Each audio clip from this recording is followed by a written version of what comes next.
Hare Krishna. That was some nice meditation there, huh? So now we're going to read from the Srimad Bhagavatam. This is the chapter called Light of the Bhagavat. It's very interesting. We'll be speaking from this for, I think, many months, probably. So this is the third text in this chapter. Attracted by electricity throughout the sky and driven by forceful winds, clouds gradually cover the surface of the earth to satisfy the needy people by supplying water, which is the substance of their life. The clouds bestow rains upon man as the mercy of Krishna, who is always kind to the needy living beings. So water is something that we all need. Actually, they say it's medicine. Just drinking water is medicine for the body. It's very good, yeah. And it's being given to us. It's very mystical, actually. The sun evaporates the water from the ocean, or lakes, and clouds are formed. And it gathers water. I was in Africa many years ago, in Ghana, and one of the things that we monks do is we go out and we to the public and we distribute books, and we do this chanting that we were just doing here. We go out to the public and we do that. So we were at one marketplace, maybe about 15 of us, and I saw some dark clouds coming. And it's amazing that there's so much water in these clouds, but there's no water coming down. Filled, it's dark. We don't see clouds like that here in San Diego.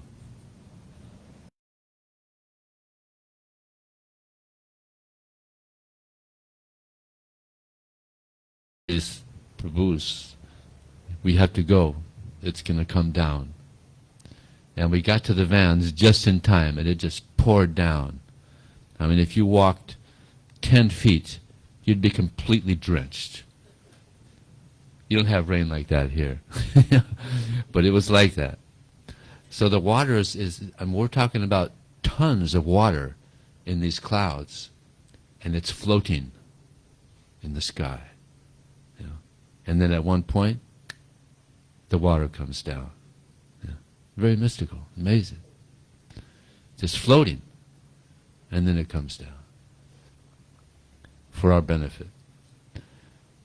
And of course there's reservoirs of water that we get water from in the rain. But another mystical thing is that the rains come and it seeps through the ground, and there's groundwater. Therefore, there's many places have well water. You could dig down and you can get water from the ground. It's amazing. So, yeah, these things aren't accidents. You know, there's some arrangement being made for our sustenance. And if it stopped raining, eventually everything would die, because life is sustained by water. We get vegetables, fruits, even the animals. So every living entity needs water. So therefore, it's there for us. Yeah. So I wanted to read the next text. It's also very interesting. This is text 4. After heavy rain showers, the fields and forests in all directions appear green and healthy. Thus they resemble a man who has undergone severe austerities for some material gain and has achieved his end. for such a man is strong, hearty, and good-looking. So here, the example is given of the grass gets the water and it becomes very green. We've all seen nice green grass. It's very, very beautiful, actually. It's very attractive because of the rain. And here it's mentioning that when a person engages in austerity, he also becomes strong, hearty, good-looking. So generally, we don't hear this word austerity too much in our American society. But basically it means to accept some difficulty for the body. Now our definition is that it also helps us in our advancement in spiritual life. Therefore in the Bhagavad Gita, Krishna says, Anudvegam karang vakyam satyam priyam hitang chayat swadyam yasadam chaiva vanmayam tapavuchyate. There's 5 austerities of speech.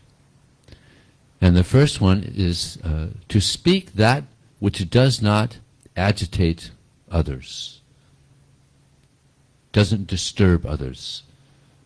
We've all had the experience, someone says something to us and it kind of disturbs our mind and we want to say something. And sometimes people do, and becomes even more heated.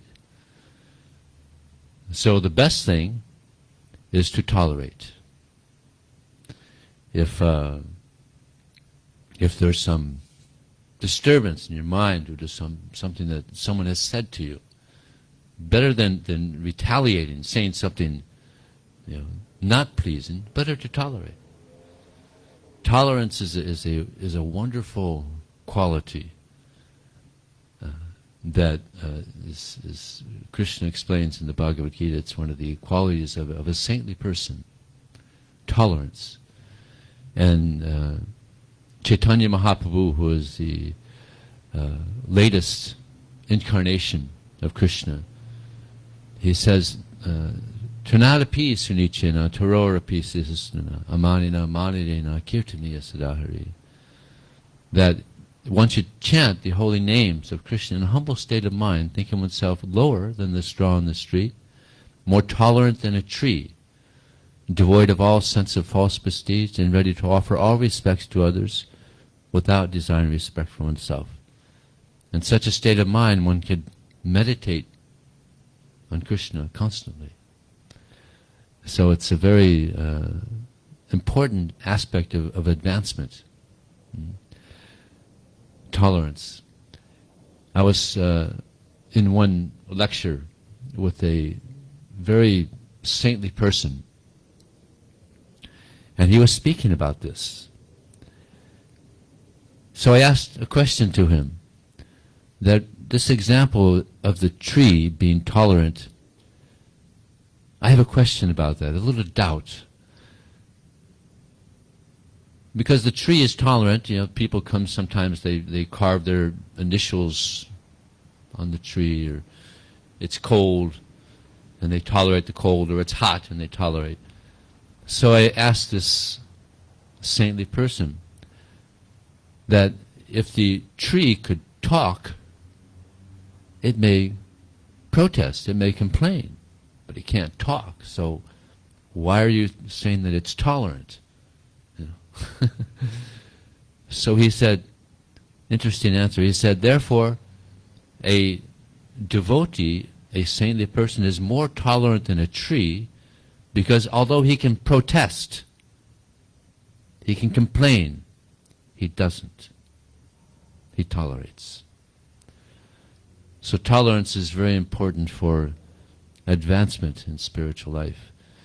In this material world, so many reversals can take place, and they do.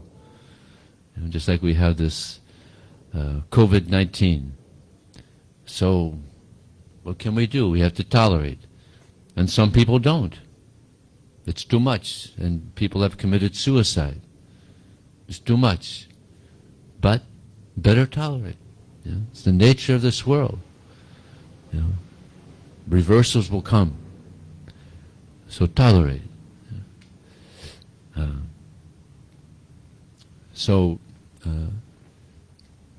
Anudvegam karang vakyam satyam.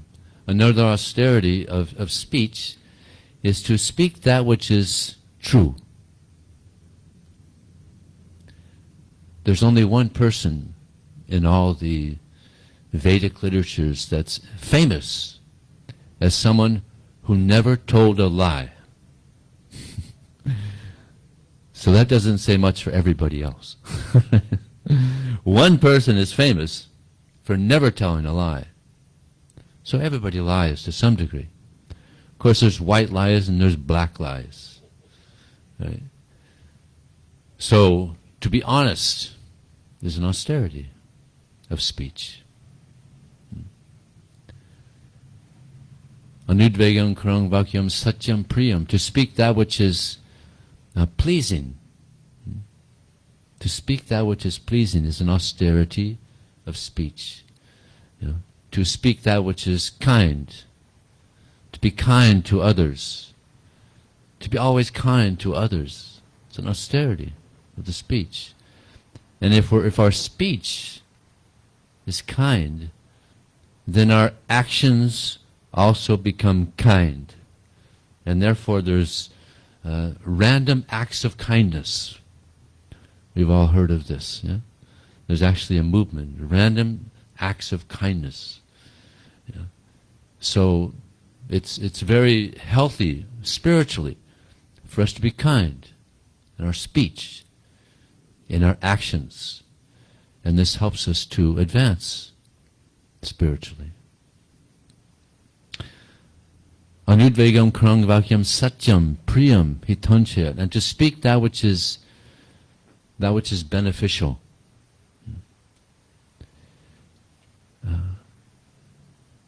Therefore, within our society, us monks, we read the Vedas, the Bhagavad Gita, the Srimad Bhagavatam. And if you're hearing these things, then it will also come out. And this is very beneficial for the speaker and for the person who hears. So to speak that which is beneficial and pleasing is very good for our spiritual growth. And then the next verse is austerities of the mind, which gets more subtle. Manaprasadak saumyadvam maunam atma vinigraha bhavasangsir icheta tapomanas uchyate.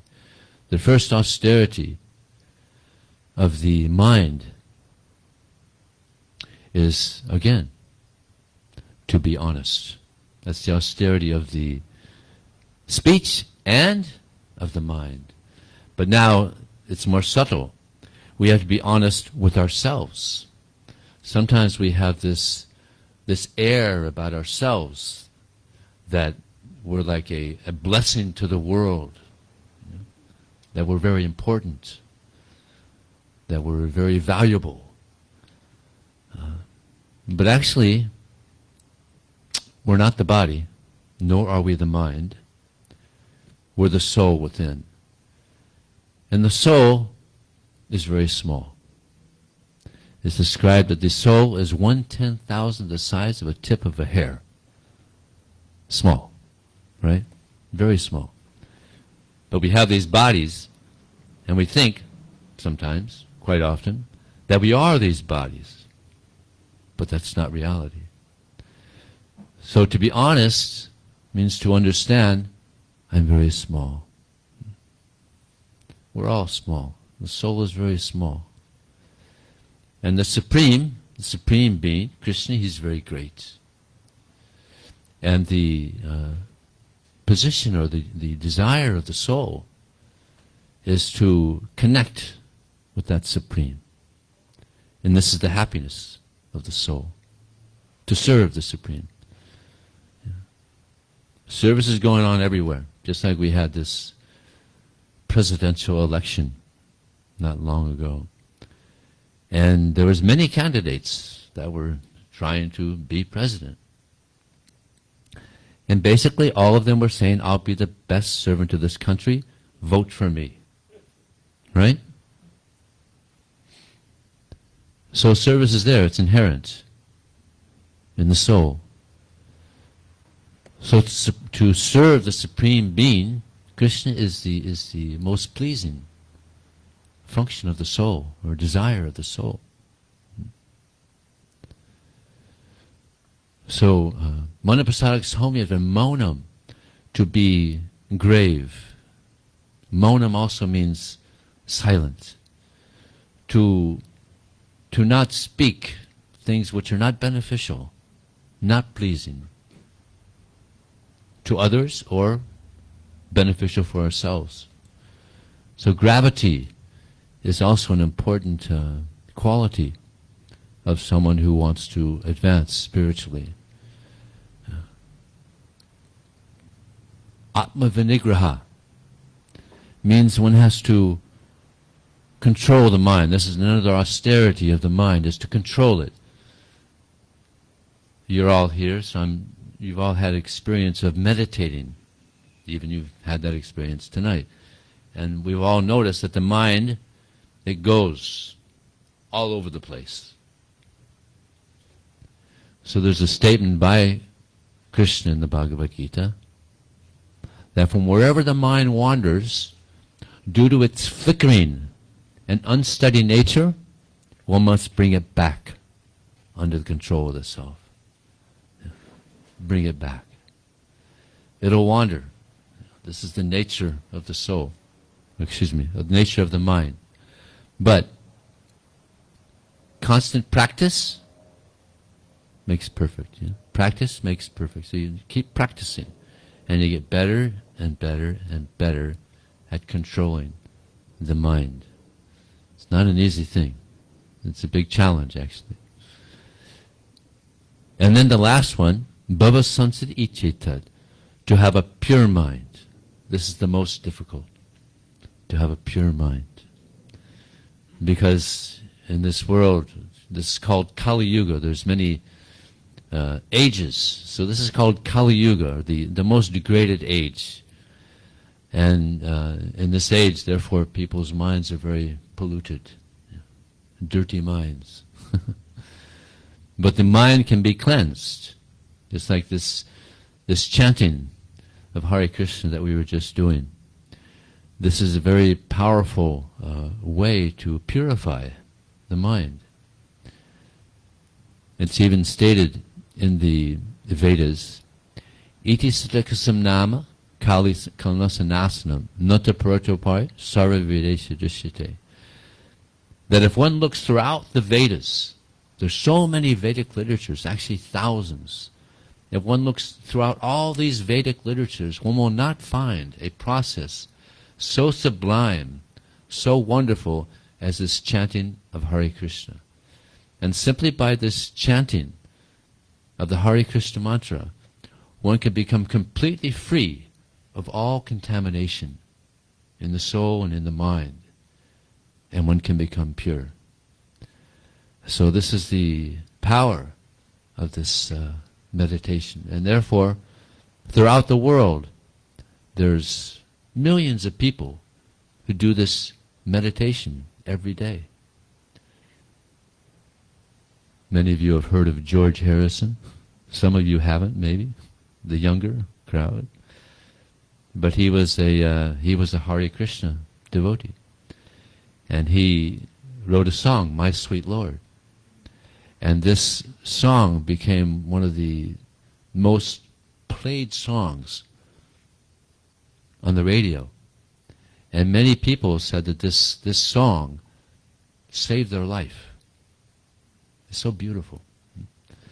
And George, he told one of the devotees that him and John Lennon, they were driving all over Europe, just chanting Hare Krishna, to the point where their throats got sore. So they got a big taste from chanting this mantra. So I encourage you to chant this mantra and read Bhagavad Gita. Bhagavad Gita is an amazing book filled with so much wisdom. I'm sure most of you already have it. If you don't, I encourage you to get it. We have them here. Do we have a book table here? Yeah, so book table is just now coming, in case you don't. It's timeless wisdom. You can read it over and over and over again, and each time you read it, you get new insight in the subject matter. I've had the feeling. I've read it about 10 times, and it's amazing. Krishna's words are amazing. So on that note, is there any question or comment that anyone may have? Yes, we have a microphone that is just now coming, I think. Who's got the microphone? The lady right there in the front. Hare Krishna, thank Hare you. Krishna. I like your point about tolerating. You can take your mask off so we can hear you easily. Okay. Thank you. I just had a question about how to strengthen our ability to tolerate. Yeah. Thank you. Good question. It's not easy. Well, associate with people who are tolerant. It rubs off if you associate with people who are tolerant. Srila Prabhupada, he's our founder, acharya of this society. So he was a very tolerant person. And many devotees, just upon seeing his tolerance and his compassion, became tolerant as well. It's interesting that he left India when he was 70 years old, 69, he was 70 when he arrived in America. But he had left India, a beautiful village in India, where he was very respected and everything was nice, peachy keen, you know, good. Everything was good. But he had this message that his spiritual master asked him to spread around the world. So he went to America, and he was living in New York City, in the Bowery, where there were so many bums around. And he had no money. But he tolerated it all. And he was a great scholar and very pure. So therefore, eventually, people started listening to him, and eventually it gathered and gathered and gathered, and within 10 years, there's temples all over the world. But this was a major part of his spreading this message, is he was very tolerant. And if you're tolerant, then you can be compassionate. If you're not tolerant, if we're not tolerant, then it's not possible to be compassionate. So he was a person who was very tolerant and very compassionate. That's why we're having this gathering here, and we're having gatherings all over the world, because of his tolerance and compassion. These two, they go together very nicely. So another thing is that we tolerate things that are related to the body, right? And to the mind. Again, as I said earlier, we're not the body, right? I'm not a man, you're not a woman. We're not American, I was born in Germany. I'm not German, I'm spirit soul. We're all spirit soul. So the more we come to that level of spiritual understanding, the more we're able to be tolerant. And to see everybody as a spirit soul. To look beyond the false ego. It's like I mentioned earlier, sometimes there's some friction. Someone might say something to us, right? And it agitates us. But if we understand, actually, that person's just acting on the level of false ego. Look beyond the false ego to the soul. And then it's easy to tolerate that situation. We have a real ego. We can't become free of ego. Ego means identity. We have an identity, a pure identity. We're spirit soul. But we have to go beyond the false ego, our own false ego and other false egos. In this way, it's quite easy to be tolerant. Okay? Thank you. Nice question. Any other questions? Yes.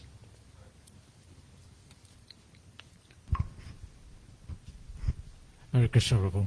Hare Krishna. Also, I like to comment on that. Yes, please. One of the things, Gandhiji's fundamental principle was also based on how to develop tolerance. And he, in his book, My Experiments with Truth, he said, one of the ways to develop, tolerance is to firmly hold on to the truth. And he called it satyagraha. And of course, that was taken again from the Gita. He was inspired by the Gita. And he said, the way you would develop tolerance is to firmly hold on to the truth. No matter what your oppressor says you are, that's not the truth. And he said, the more you firmly hold on to the truth, the more tolerant you become of, whatever it is, because you know what the reality is. When you hold on to truth, you develop true knowledge. Yes. And I just want to add that. Yeah, thank you very much. Yeah. And the truth is, we're spirit. We're not the body. Part of the Supreme Spirit. So to have that firm understanding means it's very easy to be tolerant. Anybody else like to say anything or a question? Yes. Hare Krishna. Hare Krishna. So I have a question about the point you made on the soul being small. And while acknowledging humility and while acknowledging the highest supreme being above us all, I'm curious if it's wrong of us to believe that we are not important, not capable of adding value, not capable of being something great in this world outside of the false ego. And to say, from that space of humility and in honoring the highest supreme, can we still choose to be great? Wonderful question. Thank you. Materially, we don't even exist. So that's why I was saying that, don't think we're something great materially. None of us even exist materially. But we do 100% exist spiritually. And we're part of the Supreme. So we have we're sons or daughters of the Supreme. So that's a big position. We have a very, very powerful position. And that's just described that the pure soul is more brilliant than the sun. The pure soul is just like Srila Prabhupada I mentioned earlier. He came from India. He was a great personality, spiritually, but he was very humble. He's very humble. He thought himself insignificant. Materially, he didn't even exist, but he knew, I'm the servant of the Supreme. I have this service to help other souls. So himself, personally, he didn't think he was great, but he was great because of the humility and the purity and the tolerance. So yeah, spiritually, we're great, but we shouldn't think we're great. That becomes the false ego. We're small. 1/10,000th size of a tip of a hair, we're small. But at the same time, we're great because we're part of that Supreme. Just like the President of the United States, he has some children. They're children of the President, so that's not a small thing. The President, he's the President of the United States. They're children of the President. That's not a small thing. So what to speak of being, sons or daughters of the Supreme Being? That's not small. That's big. We have a big position. But unfortunately, people have forgotten because of the false ego. covers the real ego. So this process of chanting and hearing Bhagavad Gita brings out that pure understanding of who we are, and we become free of the false understanding. Okay? Thank you. Thank you so much for that. Any other questions? Anybody might have? Yes.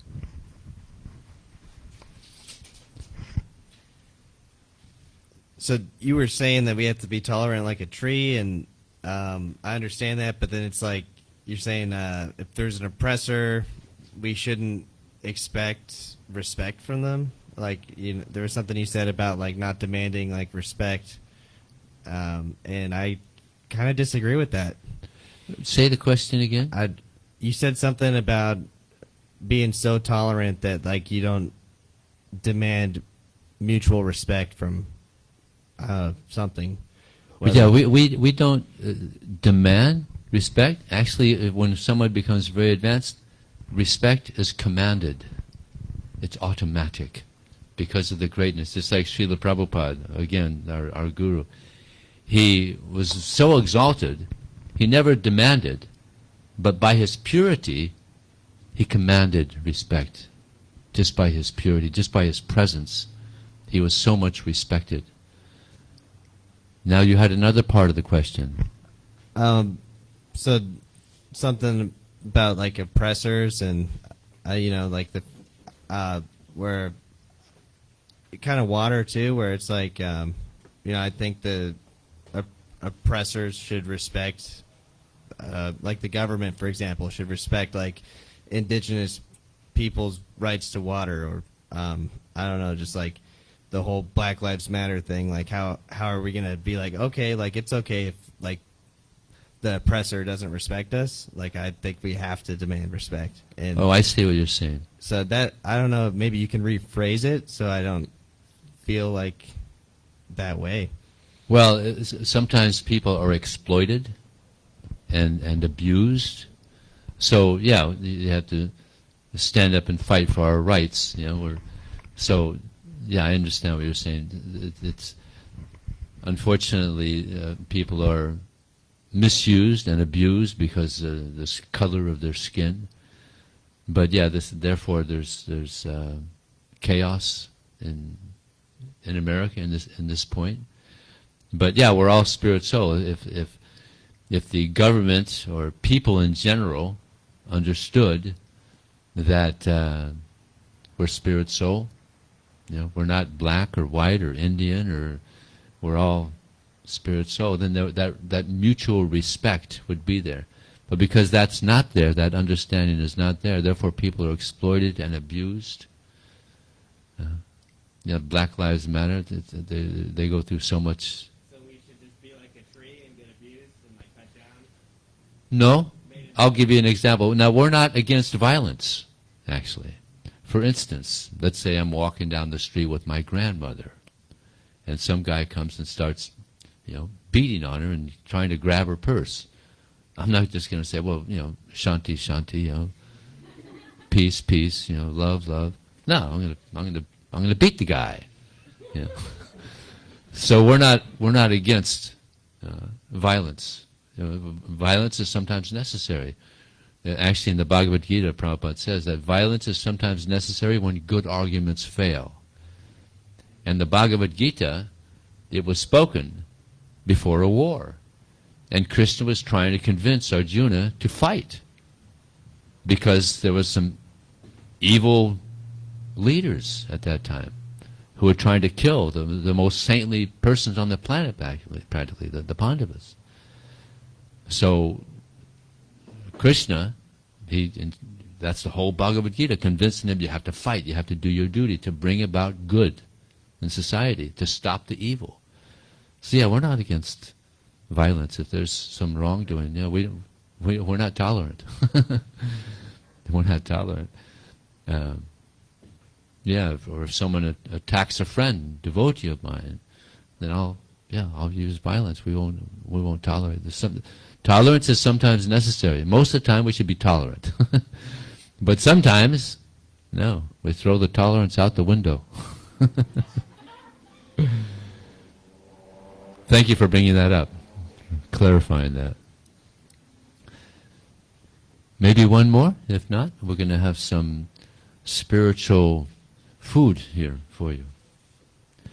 Thank you. Oh, we got one more. One more. Go ahead. While the prasadam is being distributed. I want to kind of add to what was said. I think a big part of tolerance is to be non-reactive. And although others bring challenge and anger and hatred to us, by reacting, we are choosing to engage in something lower than the ultimate supreme. And we get sucked into their drama, their dialogue, their desire for power. And to be tolerant is to see beyond what their execution is. They're operating from false ego. They're trying to attain some other goal that is not high Beneficial. supreme. Beneficial. Thank you. Yeah. So that's it. Okay, thank you very much. I hope you enjoyed your evening here, and still there's more. Now we have the food. Hare Krishna.